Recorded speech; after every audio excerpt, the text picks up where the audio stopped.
Joni said, a major standoff setting up between the city and the police union. Let's get right to it right now and bring in the FOP president, John Catanzara, to talk more about this. Good morning to you, John Catanzara. We appreciate you coming on this morning. Good morning, ladies. Yeah. Well, let's talk to you about this. I don't think we have to tell viewers that this is something that should be of concern to everybody, given the violence that we have seen in Chicago in the past year, in the past month, the past weeks. We certainly would like to see this settled. How does this feel to you right now? Does this look like your officers could be out and the city could be, in jeopardy here with the safety?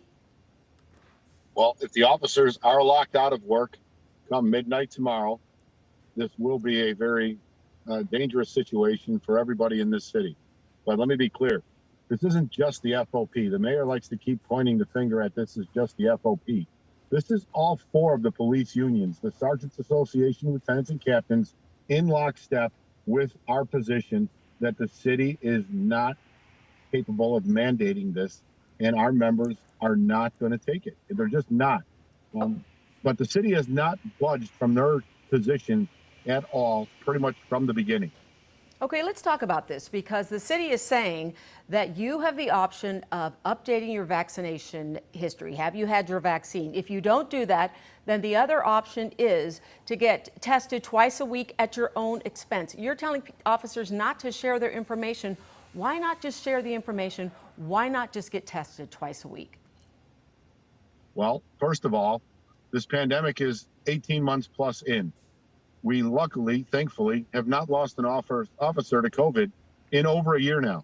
We've been operating under these same conditions for almost a year now with no tragedies. Why now? The mandate is not needed. It is just a way for this government and this mayor specifically to exert control over more of the city workforce, specifically the police department. And our members are sick and tired. We believe we have constitutionally protected rights to privacy when it comes to our medical status. Period. It's really that simple. John, there are obviously there's an option the city is offering for the religious exemption, medical exemptions, but of course these would be subject to approval. Do you have any idea who is doing the approval on this, and is that a concern of yours as well? Well, that's also been brought up in negotiations, and the city has yet to basically give us a response to that, of who that would be. Where do all this portal information get stored? They still haven't told us that either. There are so many issues that the city has basically said, just do what we're telling you or else, from the beginning. And it's just unacceptable. Our simplest request to the city was to push back the October 15th deadline, because this is just too complicated of a conversation to have in just a couple days. They refused. Okay. And I'll give you the biggest slap in the face and how this is an absolute game to the mayor's office. The mayor, who doesn't like me or I guess any pushback whatsoever, told the rest of the city workforce that they would get an extra personal day if they complied and got the vaccine, except for sworn law enforcement officers, which means anybody represented by the four police unions. That was their position all week, as a big slap in the face to us. Well, now their last best final offer that we received last night, including the caveat, oh, you guys can have an extra personal day too, as if now, okay, now you're good enough. This has all been a game of control with this city, and the mayor is playing an extremely dangerous game with the citizens of Chicago, period. And again, I'm going to be very clear. This is not a strike. This is not a work action. Our officers will go to work, and they will be told, I guess, by the city to go home. You are now in a no-pay status. It will be the city's choice to make this city less safe come Friday. So Friday is the deadline. Let's talk about the negotiations. Does it seem as if to you that there might be some last-minute effort to try to work with the city? I have to say, the residents of Chicago, as we all sit and watch what's going on between the FOP and the other city offices and the mayor's office, it just seems ridiculous that the people who are supposed to take care of us and watch over us can't come to some type of a compromise. What do you want to say to the people of Chicago? The people of Chicago, call your aldermen. Six of them had the foresight to send a letter to the mayor saying a mandate is not the right way to go. I don't know where the other 44 were or where they are, but they need to wake up. And everybody in the city needs to blow up their aldermen's phones and let them know that this needs to be resolved today. Because the reality is the demand for expedited arbitration with the city is now in place. They can take that demand or not. If they ignore it, then we're going to end up going to court later this afternoon or first thing in the morning. They're on the clock as far as the demand for expedited arbitration to resolve these issues because they have not been willing to bargain any of them. John, how concerned are you that this offer by the mayor's office to, report your status, whether it's medical or religious, and then report your status on your vaccine, and that you could do the testing twice a week, that will stay until a particular time, and then they may change the rules or the game on you? Well, again, so much of this is made up on the fly. There is no clarity in any of it. The sunset clause for even the testing was an issue. Why are you having a sunset clause? It should, if you're going to have testing, it should be indefinite.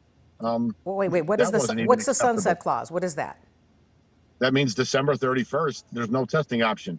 January 1st, it's get the vaccine or you're in a no pay status for everybody. Okay, so let's talk about this class action grievance that you've drafted. Is this, explain what that is exactly? Is this a last ditch effort to try to make that change? What can you tell us about that?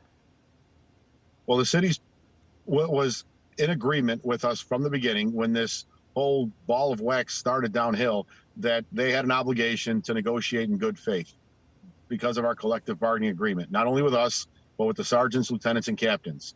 That was the basis for all of this. The sad reality is they have failed to meet that obligation.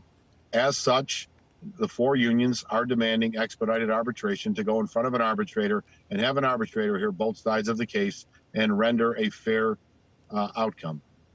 All right. The city is absolutely not open to that idea, apparently. Okay, let's say that there is a no pay status. You guys are locked out of your jobs.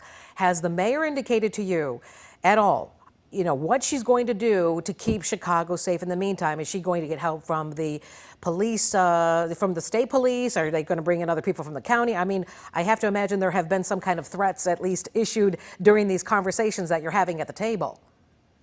Nope. I have no idea what the city's planning on doing. Okay, because the mayor has said there will be consequences. Let's talk about what the immediate consequences will be of officers who show up Friday and then are being told they have to go back home. Let's talk about how this affects pay and everything else for the police officers. Well, I've been very clear that I will not ask my members specifically to do something I'm not willing to do. So come midnight, Thursday night, Friday morning, if my officers, any of them are going into a no pay status, I will stand with them in solidarity and I will not take a paycheck, period. Okay, well, we know that so you've got two things going on. You've got the grievance going on, and then you're looking for an emergency order as well, correct? To clarify? Correct. Correct. Okay. All right, John Catanzara, thank you very much for coming on this morning to explain the position of the Chicago Police Department. Clearly, your position is you're willing to work with the mayor, but you also stand clear that officers do not have to share their status, nor do they have to fill out that information, and that is what you are encouraging them to do. But the basis for all of this is a mandated vaccine. The My Body, My Choice movement is based on this, but it doesn't apply to us, apparently. It only applies to everybody else. It literally is that simple of a concept. There is no proven long-term study that says there is no side effects. Our members are concerned. We have a very young department that is concerned about future repercussions. The city does not want to accept any liability for this mandate should an officer have an adverse reaction or, God forbid, die from the vaccine. They have accepted no responsibility. They want to pawn it off and say, don't worry about it. Just get the job. Just get the jab. All right. Hell no is what our members are saying. All right, John Catanzara from John, thanks for joining us. FOP. We appreciate your time this morning. Thank you.